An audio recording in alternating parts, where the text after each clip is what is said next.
Ils sont archéologues, anthropologues, historiens ou démineurs. Tous perpétuent au quotidien le souvenir de cette grande bataille.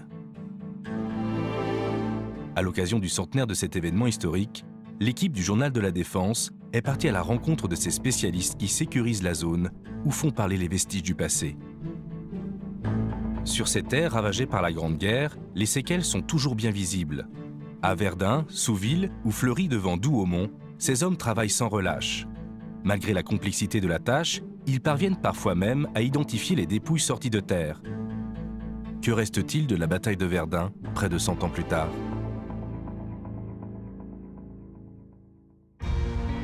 Février 1916, l'armée allemande marche sur Verdun. Un déluge de feu va s'abattre sur la Meuse. La réaction de la France est immédiate. Pour barrer la route aux Allemands, une rotation des troupes est instaurée. 2/3 des poilus de France vont connaître l'enfer de Verdun. La route reliant Bar-le-Duc à Verdun est réquisitionnée.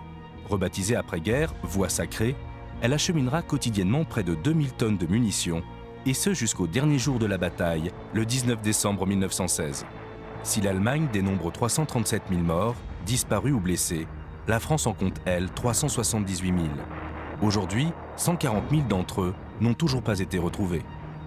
Parmi ces 140 000 soldats, il y en a beaucoup qui ont été pulvérisés par les bombardements, les tirs d'artillerie. Il faut considérer le champ de bataille de Verdun et le village de Fleury devant Douaumont comme un sanctuaire, une sorte de gigantesque cimetière sans croix.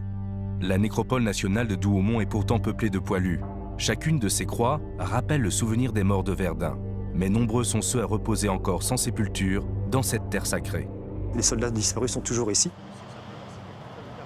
Quand on marche sur cette commune, forcément, à un moment donné, on marche sur des soldats disparus et puis, bien entendu, sur des munitions, parce qu'il y a des millions d'obus qui n'ont pas explosé, des millions de grenades qui sont encore actives, voire même plus dangereuses qu'au départ, puisque maintenant, avec la rouille, etc., les mécanismes ont tendance à lâcher plus ou moins facilement. C'est pourquoi ces munitions sont aujourd'hui prises en charge par des professionnels du ministère de l'Intérieur. Les démineurs de la sécurité civile de Metz se rendent chaque jour sur l'ancien champ de bataille de Verdun. Alors là, on est en train de sortir notre brouette, qui est une brouette en fin de compte à chenilles, qui nous permet d'aller dans certains endroits qui sont difficiles d'accès, où on a des obus assez lourds à charger. La plupart du temps, les agents de l'Office national des forêts alertent les démineurs d'une découverte. Ils leur indiquent précisément l'emplacement des obus et les rendent repérables par un marquage fluorescent. 2015, on va dire que c'était un grand cru. Donc ça représentait 1023 demandes pour un peu plus de 50 tonnes de munitions ramassées. 2,75 sans fusée. On est en présence donc de 2 obus 75 français, non tirés, et qui n'ont pas de dispositif d'armement, ce qu'on appelle la fusée. Donc pour nous, ils sont transportables. Je vais donc les mettre dans le sac de mon collègue, de façon à ce qu'on puisse les ramener au véhicule. Donc là, au vu des obus qu'on trouve ici, là, donc on peut estimer que c'était une position française, surtout parce qu'on trouve des obus qui sont non amorcés, dont les ceintures sont en place, et des obus qui n'ont pas été tirés. Donc ici, à mon avis, ils ont eu des salles d'artillerie relativement importantes, et puis du coup, ils ont évacué en laissant leurs munitions sur place, quoi. Et donc les munitions, souvent, même quand ils avaient des pièces d'artillerie en place, il y a des pièces d'artillerie entières qui ont été ensevelies, des munitions avec, et aujourd'hui, ça réapparaît par l'érosion, par des choses comme ça, quoi. Guy et Franck sont des experts en déminage. Les objets qu'ils manipulent sont extrêmement dangereux. Okay. Si certains obus doivent être détruits sur place, ceux qu'ils ramassent ce jour-là sont transportables car ils sont non amorcés ou parce que leur système de mise à feu le permet. Il va partir en destruction, c'est-à-dire il va aller sur le camp militaire de Suippes. Là-bas, on le détruit en fourneau, c'est-à-dire on creuse un trou à 4 mètres de profondeur. On met des palettes les unes à côté des autres. On amorce avec des mines anti-chars. On met une liaison corde détonnant des mines anti-chars à l'extérieur pour transmettre l'onde de détonation. On recouvre le tout de terre, avec un grand dôme de terre. À l'extérieur, on les amorce et, radiocommandé à distance, à 1300 mètres, on lance une impulsion électrique qui va faire détonner la totalité.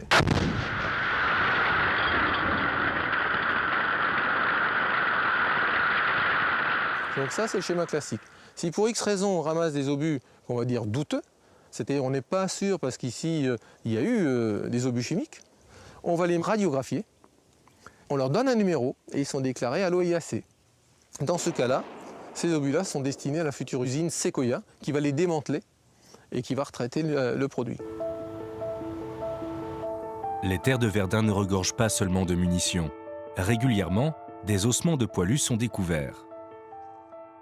On est sur le champ de bataille de Verdun et plus précisément en fait, sur l'emplacement qu'occupait le village disparu aujourd'hui de Fleury-devant-Douaumont.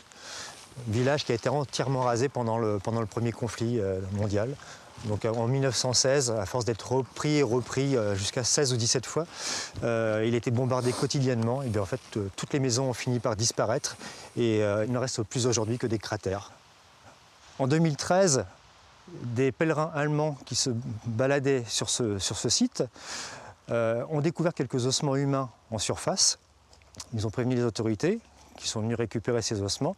Et puis les autorités se sont rendues rapidement compte que de quelques ossements, on est passé à un squelette complet, puis un deuxième et un troisième. Et en fait, il s'est avéré que nous avions sur place un nombre assez important de restes de soldats, à savoir 26 personnes, et parmi eux, un soldat corse, André Giansili, que nous avons retrouvé donc à l'emplacement où nous arrivons. Cette identification a été rendue possible grâce à l'exhumation d'objets de poilus, mais aussi grâce à celle de leur plaque d'identité. La chose essentielle, c'est la plaque. Si on n'a pas la plaque, ben, ça sera un soldat inconnu. On ne peut pas inventer un nom. La plaque pouvait très bien être appartenir à un autre soldat et par le biais des intempéries, la décomposition des corps, du mouvement des racines et autres, et bien en fait passer d'un soldat à un autre. Hein. Voilà. Et donc il faut absolument vérifier qu'une plaque appartient bien au bon squelette et pas inversement. C'est pas parce qu'une plaque est sur un squelette que c'est le bon propriétaire.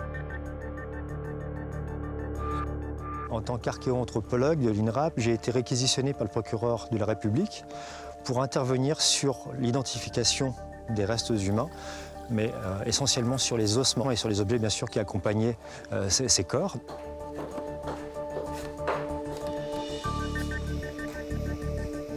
Une des choses qu'on nous demande forcément, c'est de savoir qu'est-ce qui lui est arrivé à cet homme, quelles sont les circonstances de son décès. Ça, on va essayer de l'observer sur les os. Et là, on observe effectivement toute une série de traumatismes qui sont vraiment périmortels, donc qui sont tout à fait possiblement, en tout cas, liés au décès de la personne. Donc là, on a toute une série de côtes qui sont brisées. On observe aussi d'autres fractures au niveau du bassin. Quand on prend la hanche droite, et bien en fait, dans cette portion qu'on appelle la fosse iliaque, là, on observe une ligne de fracture. C'est l'effet d'un blast, un souffle d'explosion, une surpression de l'air. On est vraiment dans le cadre d'une mort par tir d'artillerie. Frédéric Adam ne travaille pas seul. Une étroite collaboration s'est nouée avec l'adjudant-chef Lafargue. Le travail de l'un complète celui de l'autre. Là, on a un archéologue terrain. Moi, j'ai fait en sorte de l'archéologie papier. Hein. J'ai fouillé à travers les archives, à travers les états de service de ce soldat, à travers les journaux de marche et opérations des unités, du régiment bien sûr, mais de la grande unité. On a confronté tous ces éléments et on s'est aperçu qu'il s'agissait bien de la bonne personne. Au 24 mai, bon, le soldat André Giansili, de la 12e compagnie, ça m'est précisé par le JMO, est blessé le 24 mai. Donc sur son acte de décès, il est mort le 25. Donc il y a un jour de battement. À la lecture du journal de marche et des opérations, la 12e compagnie fait partie du 3e bataillon. Ce bataillon est dit qu'il se trouve au fort de Souville, ici. Donc notre soldat est ici, au 24. Ça veut dire quoi? Ça veut dire qu'il va être blessé à Souville, transporté à Fleury-devant-Douaumont au PC du bataillon parce qu'il va y avoir le poste de secours régimentaire. Et donc il va décéder à Fleury-devant-Douaumont. Suite à ce décès, il va être placé dans la cave dans laquelle on l'a trouvé avec les autres soldats, donc qui devait vraisemblablement servir de morgue le temps d'évacuer. Hein. Donc ça nous donne un petit peu les circonstances. Blessé à Souville, transporté à Fleury, décès à Fleury, et voilà. Disons que ça va permettre de connaître un petit peu plus les circonstances de ce qui s'est passé, tout simplement. La dépouille de soldats identifiés, une procédure de rapatriement est lancée. Le premier acteur de cette démarche est le maire de Fleury-devant-Douaumont. Je vais recevoir l'ensemble des dossiers. Je vais donc me mettre en rapport avec les sépultures militaires pour leur communiquer, s'ils ne l'ont déjà, les noms des identifiés.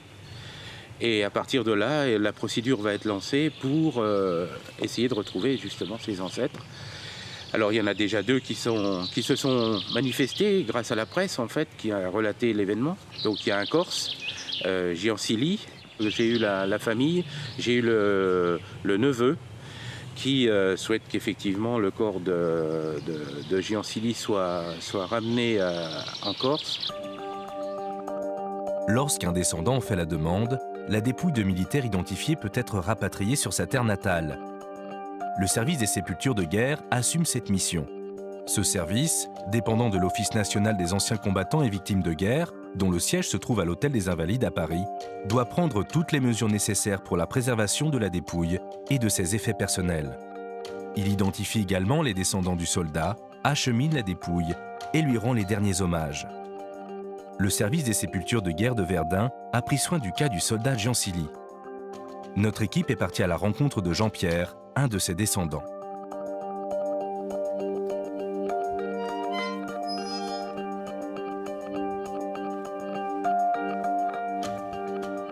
On a appris par les infos à la télé le soir à 20h. Et on s'est tous regardés parce qu'on connaissait tous l'histoire tragique de mon oncle. Et sur le coup, peut-être on n'y croyait même pas. Ma famille, lorsqu'on s'est réunis pour savoir si on allait le faire entrer ou le laisser là-bas avec ses camarades, il y en a un qui était plus intelligent que tous et a dit non, on va le rentrer chez nous parce qu'avant de mourir, je mets ma main au feu et il a crié « Oma ». En Corse, ça veut dire « maman ». Et rien que pour ça, on a tous voté pour. On ne s'est senti pas la joie à chanter, mais on s'est senti soulagé qu'il repose avec les siens. Là, il y a son père, mais sa mère est plus loin, donc ils sont ensemble, ma famille. Vous avez la médaille de Verdun. Là, c'est une médaille où il y a sa photo à lui. Ce travail de mémoire, les enfants de Vescovato y ont aussi participé. Ils ont exposé leur travail sur le retour du soldat Giancilli sur ses terres natales. Au travers de ces parcours divers, un message se dégage. La mémoire de cette bataille, survenue il y a 100 ans déjà et dont tous les acteurs ont aujourd'hui disparu, est encore bien vivante.